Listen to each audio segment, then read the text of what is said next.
Hey, what's going on, guys? How's my audio? What's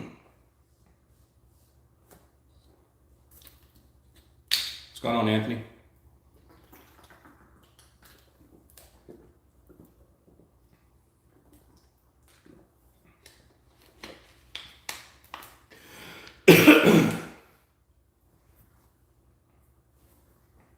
All right, I guess we'll give a few minutes for a few more people to jump in, but I haven't been making much content lately, and I've had a few questions come in, and a couple things that I thought was interesting and just haven't made the time to talk about. But like one in particular is women's arm wrestling in the United States, and I don't know. It just seems like at least once a year, maybe twice a year, there's this like big flare up. Like one of the female arm wrestlers in the United States will make a post, complain, something along those lines about equal treatment, the lack of tournaments, the lack of money, um, yeah, stuff like that, right? And and I know the last few years I usually reply, explaining the situation, and like it just keeps coming back. Historically, I've even provided alternatives and ideas on how the situation can improve. So I figured I'd make a video about it. I think the discussion's kind of funny and entertaining, although the poor state of women's arm wrestling in the United States is probably really not funny. But so, for those that don't know, there's probably less than one female arm wrestler in the United States to every 10 male arm wrestlers. It's probably way worse than that. Maybe 1 to 50, 1 to 100 maybe. I don't know, but it's really bad. It's a very small community. Um, and we all know that even with the size of our male community, male arm wrestlers, is very hard to really make some, major moves in terms of being a legitimate sport. Every 5 to 10 years, someone with some money comes in. They put on some events. I guess WAL has probably stayed around longer than most. Kind of surprised by that. But even then, right, we're getting some social media traction, but we're not a major sport yet. And even if we were to cross that barrier, it would have been, a 60-year fight or something along those lines. But so, again, I guess to give just some background, there's probably a tournament every weekend in the United States. And if there is some reason, some weekends where there isn't a tournament, the other weekends have multiple tournaments, right? So I would assume we have more than 50 tournaments in the United States per year. I don't know if it's 100, maybe it's way more. Um, and some of those tournaments have women's brackets. Sometimes it's a single weight class women's bracket. Sometimes it's multiple weight classes, but typically it's not a lot of weight classes. You may have, again, one unlimited, or you may have like 140 and below, 140 and over, something along those lines. And, maybe if someone tries to do something kind of big, they'll have 3 weight classes. But what is um, always the case, almost always is the case, is that there's almost nobody in the classes, right? Typically, one person, two women, 3 women in a class, and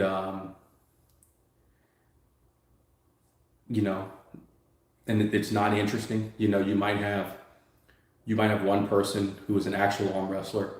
The other 2 are typically someone's wife that doesn't arm wrestle, that they beg to sign up just so you could have 3 people in the class. Um, I can't remember. I think seeing more than 3 or 4 in a class in years. I don't think I've ever actually seen it in person. Actually, I think at UAL 8, and that would have been in 2014, I think there was a decent women's class, maybe. But again, there's just no people, right? I don't think there's the number of female arm wrestlers even competing in arm wrestling. I think the small population that we do have is overall not really good. I think I've said it before. We've had discussions on various podcasts about where American males stack up to, guys in Russia and Ukraine and all these powerhouse countries.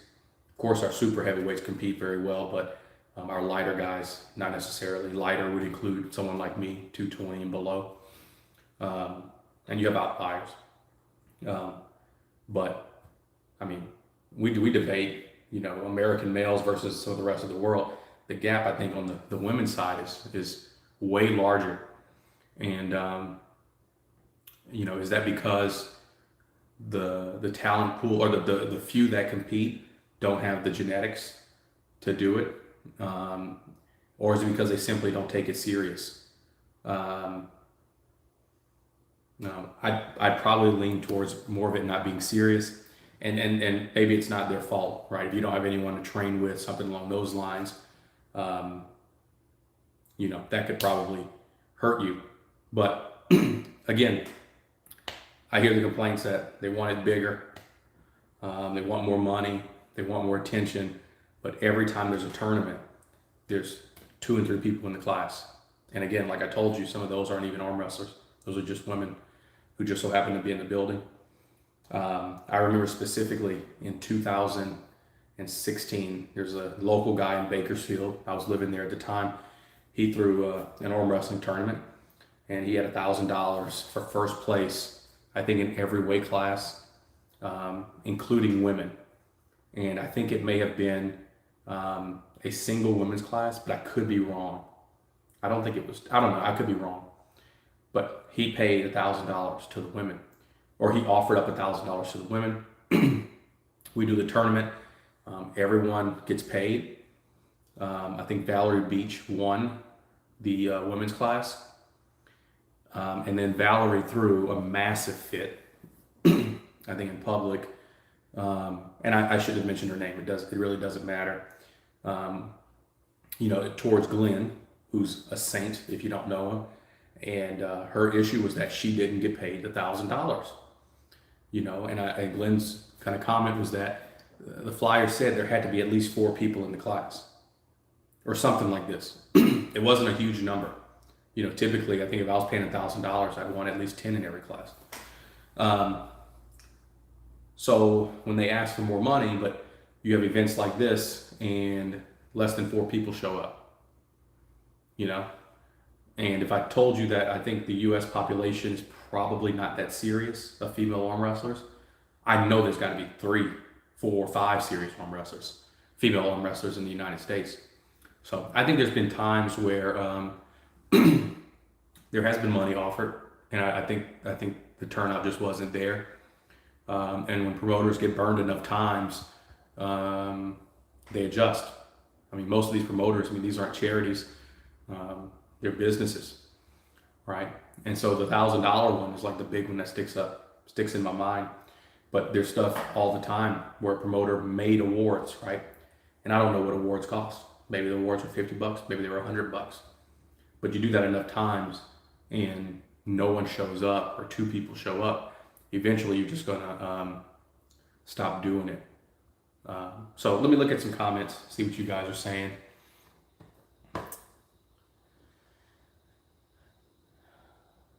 Hey, what's going on, Mookie? Travis Riggs, he likes my archway. I did not do that. It came with the house. It's kind of a hassle because I think I'm gonna need a door on this office at some point. Let's see. John Infante asked for what would it take for it to go mainstream. I don't know if you're talking about female arm wrestling or arm wrestling in general. For arm wrestling, maybe to truly go mainstream, obviously I think there's money to be made social media wise and YouTube and stuff like that, even as a niche. But it's not, I don't think it's going to go mainstream. I think fundamentally people would have to change in the United States, and no one really cares about strength. So I don't see it going anywhere. Let's see. Michael, don't hurt me, Todd. Women always want equal rights, but I don't see them working hard. In the oil fields, same as arm wrestling, I don't see them putting in hard yards to get more members and organize tournaments. Yeah, maybe so. But like, it's on them, right? I mean, do the recruiting, organize your own tournaments. One of the solutions I've been presenting over the last couple of years, we have a dying USAF national event. No one really goes to it. The pro guys, the Rob Vigents, the Tony Katowskis, these guys, they don't go to it because they get paid to go to WAL, some of these other events. And then it's like a negative spiral. If this good guy doesn't go, then this one won't go because that's who he's chasing. And when this guy doesn't go, the next guy doesn't go. So there's no point in anyone going to it. The only reason you would go to this event is if you were trying to go to WAF Worlds. You have to go to the USAF Unified Nationals to qualify for Worlds, for WAF Worlds, which is awful, right? I've wanted to go to WAF Worlds, but for me to do that, I would have to take like a week off work, go to Unified Nationals, spend a bunch of money, probably just ceremonially lay people down to the pad just to get a certificate so I can go to the next level. So I really don't want to spend $3,000 or $4,000 to go to a tournament just to go to another tournament when there's actually no benefit or nothing special about the actual national tournament anyway, like zero value. But so I told at least a couple women arm wrestlers, I said, look, no guys are actually going to this event. It's not big. It's organized well. I said, you guys should take it over, right? You generally know when it's going to be. You just get all the women together and you guys say, we are going to this tournament. You don't have to organize anything. Like, they could totally own it and show up with 50 or 60 women, if they even exist, and blow up this tournament.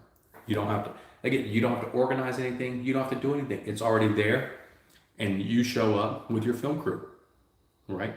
And if it's 50 or 60 people, I'm sure Artem Taranenko or somebody like that and Joseph Drellick, they'll probably go and just film it for you. And then you get all this free advertising and editing and that sort of thing. Or learn some skills and video it yourself. This is very cheap, you know. I don't get it. Let's see, more comments.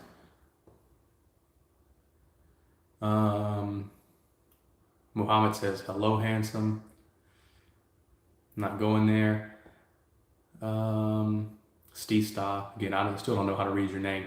You need a strong female puller that can introduce the sport to young females in school, like Sweden did with Heidi Anderson. Yeah, but I think the United States is probably too big, right?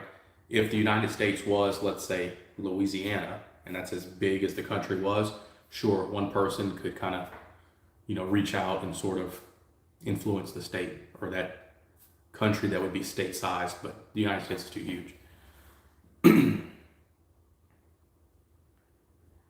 Anthony Lowe says, Texas had an all-women tournament about 2 or 3 months ago that had a pretty good turnout. I believe I wasn't there because I'm a man. Yeah, but for someone to do an all-women's tournament, was that in El Paso? Oh, not El Paso. Was that like the Rio Grande Valley? Like, was that South Texas? Because they may just be trying, right? That may be a group that's trying to build that part of the sport. But you're not going to see that happen anywhere else. Whereas there's an all-male tournament like every weekend in the United States. Let's see here.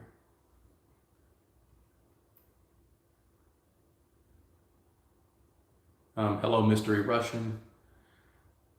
Michael, don't hurt me, Todd. PEDs are much easier to get in other parts of the world. Look at Ryan Bowen from Australia. He gained 30 to 40% more power in a week or two. Okay. I guess that's for the later discussion. Oh, Mystery Russian's actually from Ukraine. Okay.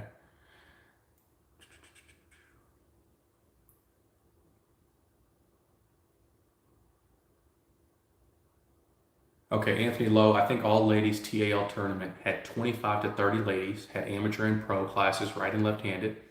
I'm not saying all lady tournaments are a good idea. If guys were invited, it would be big. That was in San Antonio. That's pretty good.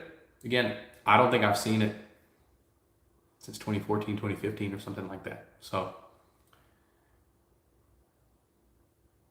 um, okay. So I don't know if I may have kicked this one around enough, but again, it's just economics. I don't think anyone's treating women inappropriately. I don't think anyone's dismissing them. I think promoters have gone above and beyond to do what they can to provide the platform, and women simply haven't showed up. Um, and and I'm sure there's mothers and all this stuff, and it's hard to get away. But I don't think that matters, right? Doesn't matter at all. Sometimes I can't go to a tournament for whatever reason, whether it's work or my kid or something like that. But so I just don't get the complaining when I think everything has been done to give the opportunity. And women many times have just like not shown up to big events. But whatever. I guess we can move on. I think there's some questions relating to steroids here. For those that don't know, the IFA Worlds is supposed to be in Orlando in September of this year. Currently, you have 2 world championships in the world. You have the WAF Worlds, you have the IFA Worlds, and then maybe you have another tournament or 2 that people would consider equal or world level, like the Zloty Tour. At WAF, there's drug testing, and then at IFA, there's drug testing also.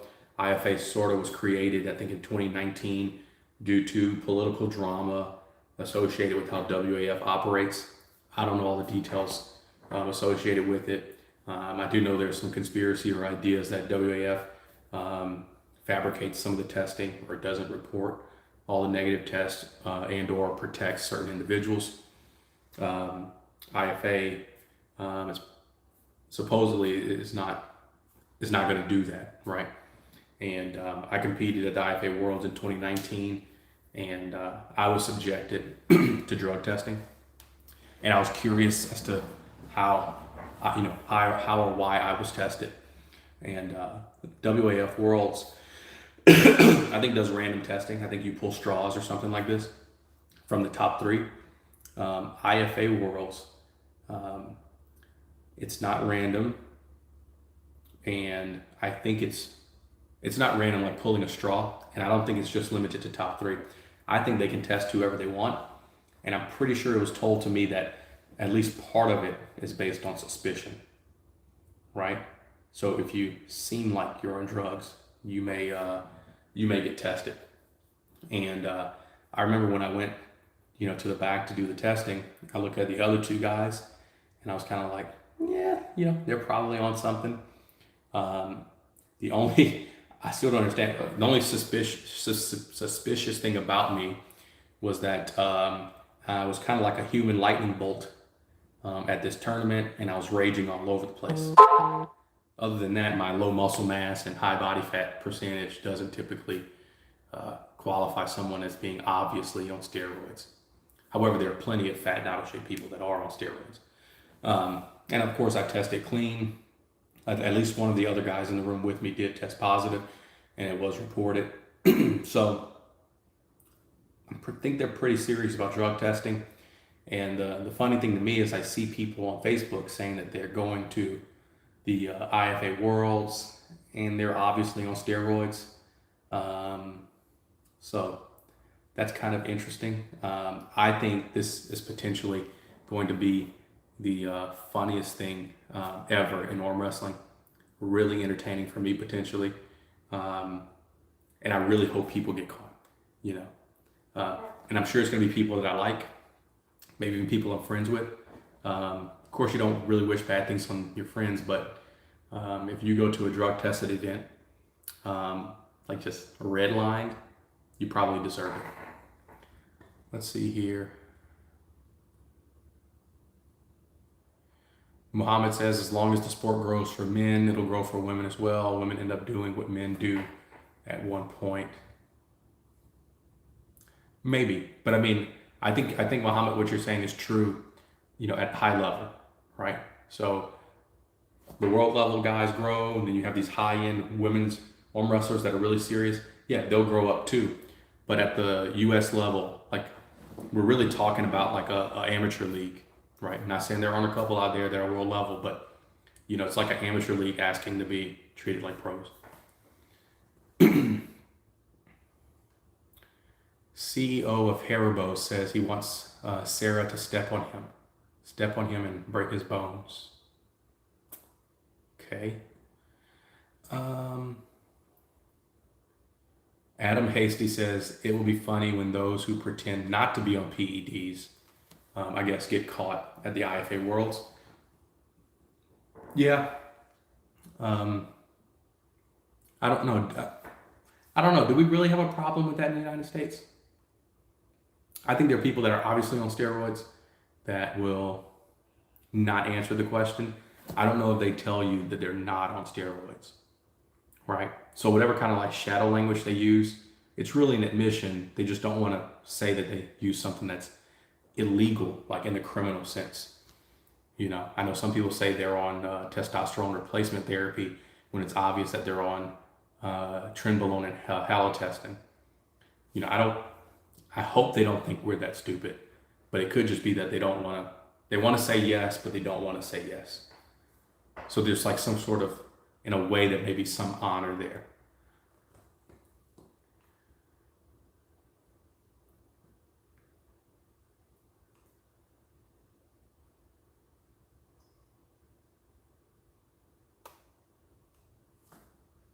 Would weed or coke count as a PED? So that's pretty interesting, right? We have the, I can't remember her name, but the sprinter that was suspended or kicked out of the Olympics because she tested positive for marijuana.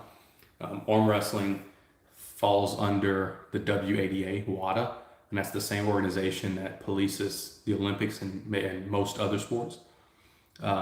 Weed is a performance-enhancing drug, according to the ruling, and people debate it all the time.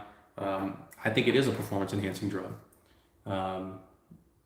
At the same time, should other substances along with weed not be on the list? But if, let's say this one guy has naturally high testosterone, right? And I have naturally low testosterone, and he's just physically just better than me.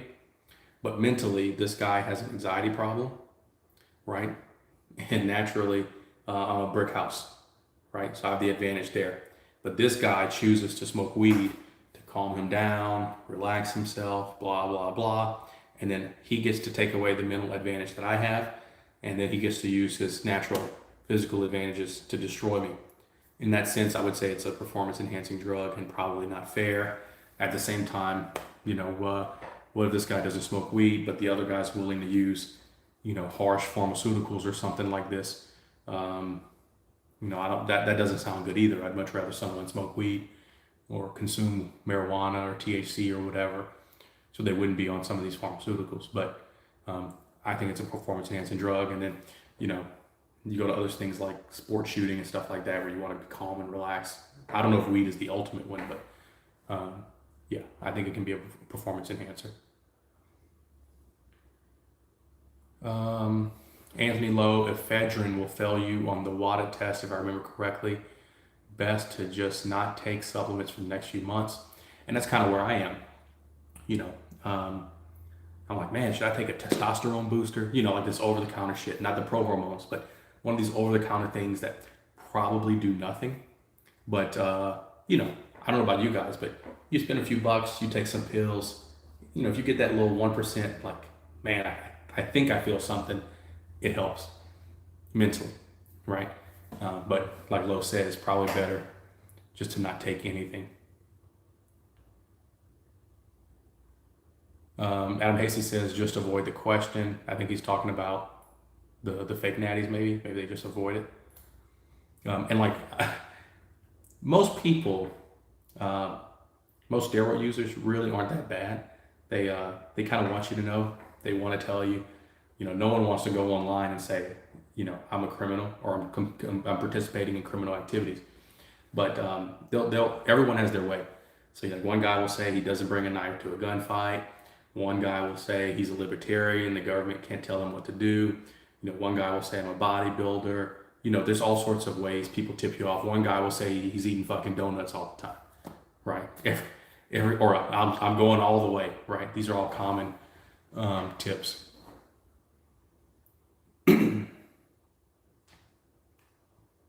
Mystery Ukrainian says even chess has some doping tests. How crazy is that? It's not crazy at all. I mean, people are always trying to get an edge. And I mean, I think some of this stuff is cool, assuming you manage side effects. I think that's probably one of my concerns with tests and steroids and stuff like that, is managing the side effects. But it's cool. Like, I mean, I think it'd be great to figure out what's the most I could possibly get out of this body.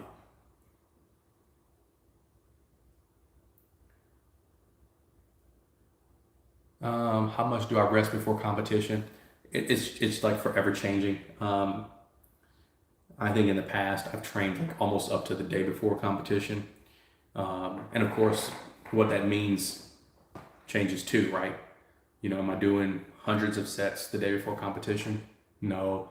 Am I doing 100% maximums on elbow stuff the day before competition? No. But it's changed over the years. In the past, I would arm wrestle a week before competition. As I've gotten older, injuries have set in. And even without the injuries, like maybe that's just the right practice. Now I try not to pull within a month of a competition. But if someone wants to train and go at 50%, 40%, go through the motions, or if it's a really light or a weaker guy, I have no problem pulling really close to the competition. But 2 weeks, right? Don't arm wrestle for 2 weeks. Don't go heavy on lifting for 2 weeks. But still do something in those last 2 weeks. Recovery work, light stuff, practice your table motions. And again, it really depends on what you're trying to do. I've always considered these local tournaments, state tournaments, and even some like national tournaments that people really get hyped about. I think they're all practice tournaments. I said this like back in 2010. I think it was obvious that this local stuff wasn't what I wanted to do, or that wasn't going to be a success for me. So I said these are all practice tournaments, and if you're going to do practice tournaments once a month or once every 2 months, you shouldn't take off 2 weeks to 4 weeks for each tournament, right? So you should train right up to the last day, or late as possible, pull, and if you get second when you could have gotten first, who cares? It's a practice tournament anyway.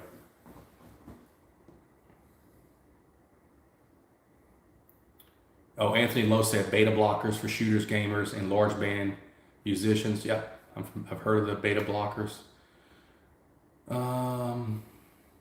Vici Memoran, if weed or coke are PED, does that mean those who have used weed or coke once in the past can no longer claim natty, even if they've never used test trend or any normal PD?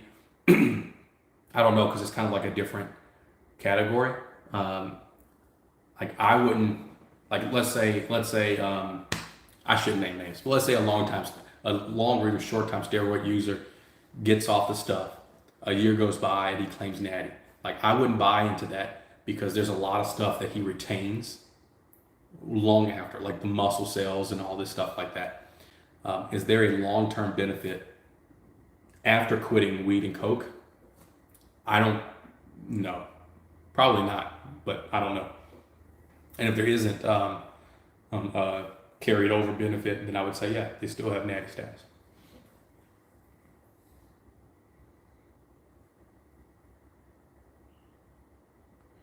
CEO of Haribo, basically creatine at over 5 grams per day is at the top of the pyramid of non-hormonal supplements as far as performance enhancing goes. Yeah, probably.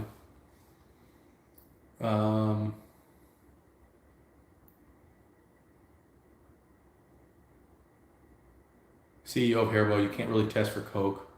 That was taken more than a few weeks ago at most. Yeah, and then so again, on the weed and the party drugs thing, the recreational side, there are like legit legends, old guys, who badmouth people on steroids.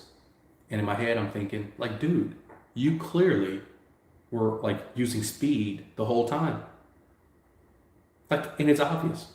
And all that, you talk to the other old guys, they say, oh yeah, this guy was doing speed and all kinds of crazy shit. So they had their own performance enhancing drugs. And even then, like, and some people say like, back in the day that we didn't use steroids, right? Okay, what, like 1930, 1940? Steroids were legal up to 1985 or 86 in the United States. So if they were legal, you don't think people were using it then?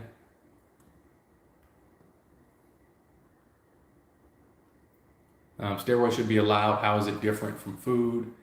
One athlete has more money and eats better than another. Is it cheating? I don't think so.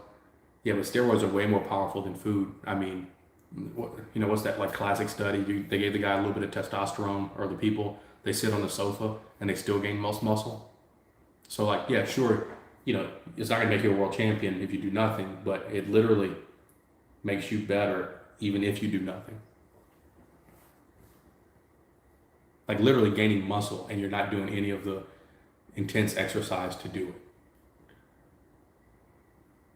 And I'm okay with them legalizing everything, even crystal meth, fentanyl, all that shit. Legalize it all.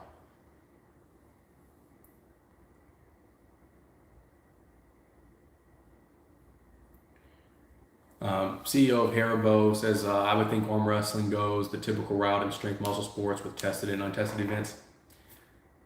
I mean, I think we're already there, right? Salati Tour, untested, WAF, IFA, tested. Those are your 3 biggest tournaments in the world.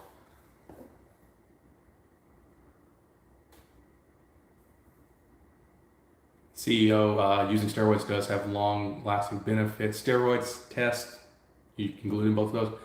Yeah, I think so too. And I think I would want to use those substances for health before I would want to use them for arm wrestling. And I think that might be my dilemma at some point, is that I want to use it for health, even though I'm not ready, or if I don't want to use it for arm wrestling.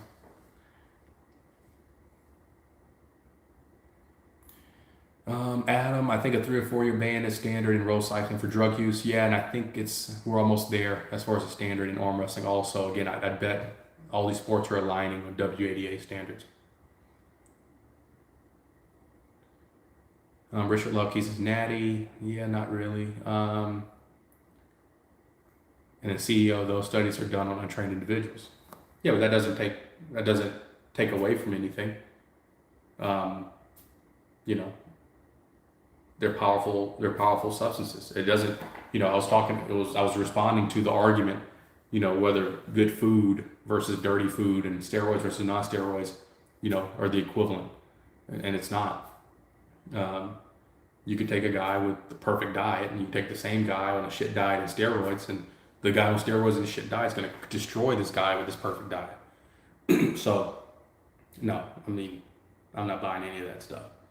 And if it puts on muscle on a guy that's just sitting on the couch doing nothing, what do you think it's going to do to, the steroided version of me that actually trains, right? Huge benefits. Like you clone me and give the clone steroids, I can't do shit with that guy. Powerful stuff.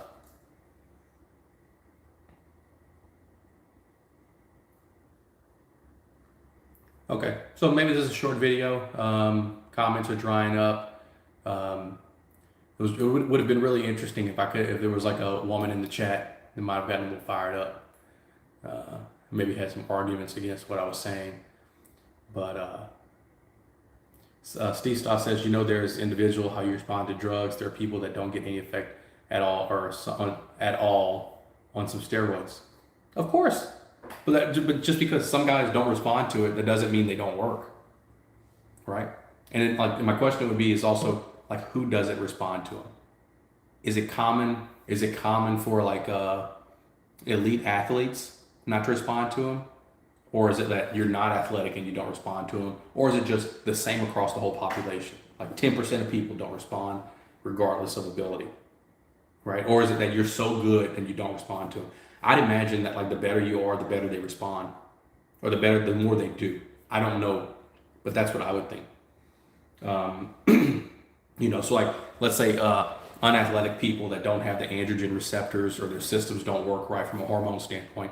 If you give them more tests, well, it's still not going to work, because they don't have the right receptors or enough receptors or the receptor sensitivity. So I'd bet that like the better you are, this is the people, we're not talking about the naturally low test, poor receptor people that are unathletic. We're talking about fucking super athletes here. So yeah, I'm not buying that either. I really don't understand the need to downplay the effects of steroids. They fucking work, you know. And I mean, I guess if I show up to a tournament at 230 pounds and 40% body fat, and you're 300 pounds and you're on steroids, and I roast you, yeah, I think you might want to deny the effects of steroids, say that they don't work, and the only reason you're taking them is because they taste good. I don't know. Mystery Ukrainian, he's still arguing steroids versus food. Why can't we use them? Yeah, I didn't make the decision. I think they should legalize it all. He said it's like saying that if we are cheating when we use drugs to cure flu or something. Yeah. So okay. So why might they be illegal? Maybe it's to prevent a arms race, right? If they legalized everything like I would say, it's going to be nasty at first, and then you have athletes with shorter lifespans and all this other stuff. You're going to break all the records. So in theory, it could be to protect the health of the athlete. I don't know, but you asked a question. That's my theory. And I'm not saying that steroids and testosterone are inherently bad and by default they're going to kill you or shorten your lifespan, but people tend to abuse these things. That's another reason why I'm not really anxious to cross the line or something like that. I'm pretty controlled, but if you give yourself the God supplement and you feel like a beast, then you say, well, if I give myself a little bit more, and then a little bit more, and a little bit more, and a little bit more, and then your life falls apart.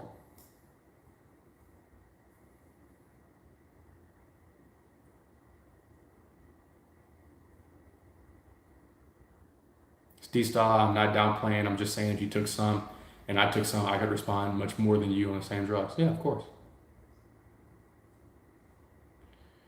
Roger Collins asked if I'm going to be, and I'll take other questions too, guys. We don't have to beat the steroid horse, although this is fun sometimes. Am I going to be pulling in Tahoe next month? I have no clue what's going on in Tahoe, so probably not. I think we have Louisiana State here in a couple weeks. Adam Hasty, they are dangerous. Not everyone should have to take them. And that might be one of the arguments for the rules. As soon as you make it all legal, then everyone has to take them. And it's very complicated. I don't know if you guys are steroid users or have looked into it. I've probably read a lot more or talked in detail a lot more than most people that are clean. But even with my engineering degree, technical ability, and all that stuff, it's very complicated. I've talked to people that use the stuff, and I'm truly amazed at how little they know about steroids, considering that they're injected into their bodies. And then even like the technical ability of these individuals. And you don't have to be a rocket scientist, but you have to put the time to really do it. So I'm not saying you need to be a genius to use steroids or anything, but there are people I talk to and I just go, man, I don't think you can manage this. That's what I'm thinking. Anthony Lowe, if a woman can abort a child because it's their body, then people should be able to do whatever they want to their body. Are you admitting to something? That's pretty funny. Or was that just an argument? I'm not sure. That sounds like a Todd Hutchins kind of comment. SST cup. TRT is good for you if you have low test. Not sure how it works if you abuse it, but it's good for you if you have low test. Yeah, sure. Anthony Lowe, pretty sure there are more people on test in America than entire Europe. They give it to everyone in the States if you got the money and go to your doctor and ask for some. So, more people in the United States are using testosterone versus people in Europe using testosterone, or there are more people in the United States using testosterone than all of the people in Europe, period.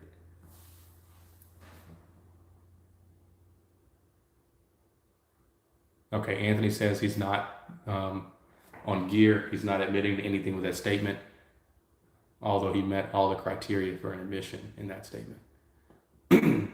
He just says he says he doesn't even take whey protein.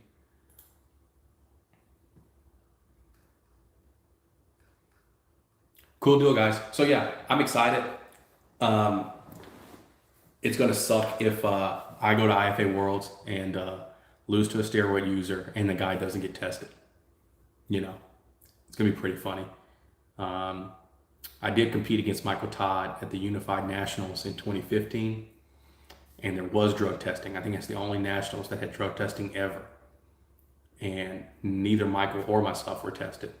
So I thought that was kind of interesting. You know, sometimes, you know, people get lucky, I guess. All right, so if you guys don't have any questions, I'll wrap this up. Steve Stas says there are then all of the people in Europe, period. 350 million versus 800 million. I think it's more people on test in the USA.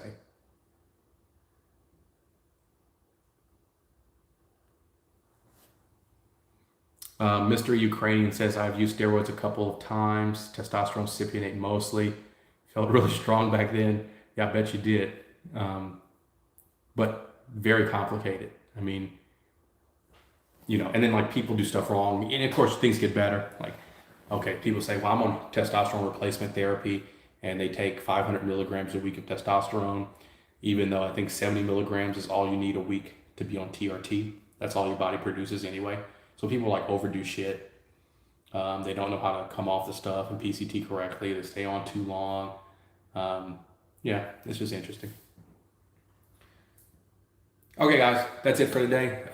Send me some messages if there's other stuff you'd like to talk about. I was kind of bored.